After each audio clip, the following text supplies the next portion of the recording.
మీకోసం 2000 సంవత్సరాల కిందట ప్రాణం పెట్టాడా అని అడిగే ఎర్రిబాగులందరికీ ఇది ఒక మంచి సందేశం. చాలామంది అలాగ అడుగుతారు ఇప్పటికీ. ఆ మత ఉన్మాదులు ఉన్నారు కదా, ఏమండి వీళ్ళ కోసం అండి 2000 సంవత్సరాల కిందట పెట్టేటటువంటి ప్రాణం, 2000 సంవత్సరాల కింద ప్రాణం, ఇప్పుడు పాపం చేసినోడికి 2000 సంవత్సరాల కిందట ప్రాణం పెట్టినోడి పరిశుద్ధత ఎలాగా వర్కౌట్ అవుతుందని అని అడుగుతాడు. ఇప్పుడు పాపం చేసినోడి కోసం 2000 సంవత్సరాల కిందట యేసుప్రభు ప్రాణం పెట్టాడా అని అడుగుతున్నారు వాళ్ళకి తెలియక. ఇప్పుడు బిర్యానీ తినాలనుకునే వాళ్ళ కోసం 60 ఏళ్ల కిందటే హైదరాబాద్లో ప్యారడైస్ బిర్యానీ పెట్టాడు. అతను ఇప్పుడు బతికిలేడు మరి, కానీ బిర్యానీ దొరుకుతుంది. ఆ పాయింట్ అర్థమైందా? షాప్ ఓపెన్లో ఉంది కానీ పెట్టినోడు ఇప్పుడు లేడు.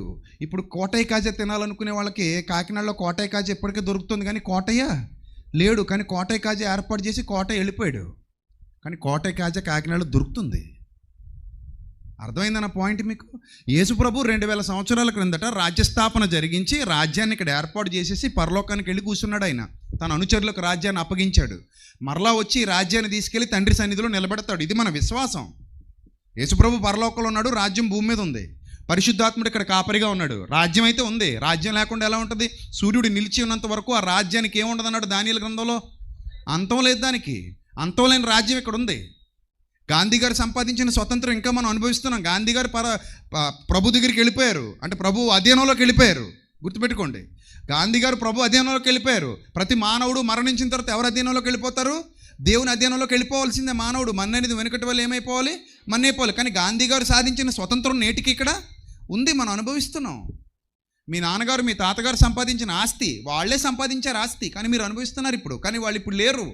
అలాగే ఆస్తి ప్రభు సంపాదించి పరలోకానికి వెళ్ళి కూర్చున్నాడు, దాన్ని మనం అందరం అనుభవిస్తున్నాం. యేసుప్రభు ప్రాణం పెట్టి రాజ్యం స్థాపించాడు. ఇప్పుడు అందరినీ ఎందులోకి రమ్మని పిలుస్తున్నాడు? ఆ రాజ్యంలోనికి రమ్మని పిలుస్తున్నాడు. ఈ రాజ్యం ఎవరిది? క్రైస్తవ్యం అనే రాజ్యం యేసుప్రభుది, విజయప్రసాద్ రెడ్డిది కాదు ఇది. ఇప్పుడు వీళ్ళందరూ మారు మనసు పొంది ఏ రాజ్యంలోకి వస్తారు? విజయప్రసాద్ రెడ్డి రాజ్యంలోకి రారు వీళ్ళు. ఎవరి రాజ్యంలోకి వస్తారు? క్రీస్తు రాజ్యంలోకి వస్తారు. క్రీస్తు సంఘంలోనికి వస్తారు. వాళ్ళకి శిరస్సు ఎవరు? క్రీస్తు, నేను కాదు.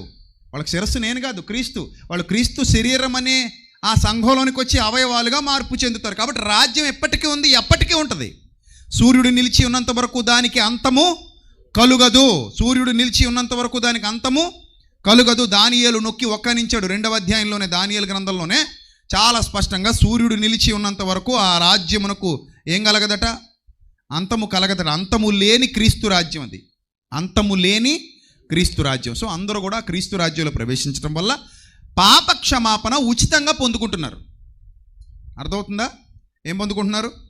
పాప క్షమాపణ ఉచితంగా పొందుకుంటున్నారు. ఇప్పుడు ఒకటి ప్రారంభించబడిందంటే దానిలో కార్యక్రమాలు జరుగుతూనే ఉంటాయి. అది ప్రారంభించబడిన మోటో ఏంటనేది మనకు తెలియాలి. సంఘం ప్రారంభించబడి 100 సంవత్సరాలైన సంఘాలు ఉన్నాయి. ఇంచుమించు 1000 సంవత్సరాల చరిత్ర కలిగిన సంఘాలు కూడా ప్రపంచవ్యాప్తంగా ఉన్నాయి. అంటే సంఘాలు ఎప్పుడో స్థాపించేశారు. ఆ స్థాపించిన వ్యక్తి లేకపోవచ్చు, కానీ సంఘం ఎప్పటికీ అలానే ఉంది. వాళ్ళ తర్వాత తరం వాళ్ళు దాన్ని కంటిన్యూ చేస్తూ ఉంటారు. అర్థమైందా? అలాగే యేసుప్రభు వారు పరలోకానికి వెళ్ళి కూర్చొని సంఘ బాధ్యత ఎవరికి అప్పగించారు? శిష్యులకు అప్పగించి, నాయన మీరు సర్వలోకానికి వెళ్ళండి, సర్వసృష్టికి సువార్త ప్రకటించండి, నమ్మి బాప్తిస్మం పొందినవాడు రక్షింపబడును, నమ్మని వాడు వాని పాపముల ఫలితాన్ని అనుభవించడానికి నిత్యాగ్నిలోనికి వెళతాడు. అర్థమైందా? పాప క్షమాపణ అంగీకరించిన వాడు, మారు మనసు పొందని వాడు తన పాప ఫలితాన్ని పొందుకుంటాడు. నన్ను నమ్మలేనందుకు నరకోలేస్తానని అనలేదు ఆయన. తన పాపములు విడిచిపెట్టి మారు మనసు పొందలేదు కనుక, నేను ఉచితంగా ఇస్తానన్న పాప క్షమాపణ కూడా తీసుకోలేదు కనుక అతని క్రియల ఫలితం లభిస్తుంది. అంతే దాని అర్థం. శిక్షింపబడతాడు అతని క్రియల ఫలితాన్ని బట్టి. అదే చెప్తున్నాను మీకు. ఇప్పుడు ఇంకొక పాయింట్ కూడా చెప్తాను మీకు అర్థమయ్యే భాషలో, భూలోకపు చట్టపు భాషలో ఒక మాట చెప్పి నేను ముగిస్తాను. అదేమిటంటే, ఒక మనిషి పాపం చేసి ఉరిశిక్ష కానీ విధించబడితే, కొన్ని 100 సార్లు చెప్పాను మీకు, ఉరిశిక్ష కానీ విధించబడితే అతనికి ఇంకా దారి ఏమీ లేదు. ఖచ్చితంగా ఏమవ్వాలి? మన భారతదేశ చట్టాల ప్రకారంగా ఏమవ్వాలి? చచ్చిపోవాలి. ఇంకా వేరే దారి లేదు. ఉరిశిక్ష విధించబడిన ఖైదీ మన భారతీయ చట్టాల ప్రకారంగా మరణించాలి. కానీ ఒక ఛాన్స్ అయితే ఉంది. ఏముంది? ఒక ఛాన్స్ అయితే ఉంది. ఆ ఛాన్స్ ఏంటంటే, ఒకే ఒక ఛాన్స్ ఏంటంటే, రాష్ట్రపతి క్షమాభిక్ష పెడితే ఉరిశిక్ష రద్దు అవుతుంది. అర్థమవుతుందా? భారతదేశ చట్టం చెప్తున్నాను. భారతదేశ మానవులు రాసుకున్న చట్టం ఇది. మన భారతీయులు రాసుకున్న చట్టం ఇది. ఆ చట్టంలో రాష్ట్రపతి గనుక క్షమాభిక్ష పెడితే అతని ఉరిశిక్ష ఏమవుతుంది? రద్దు అవుతుంది.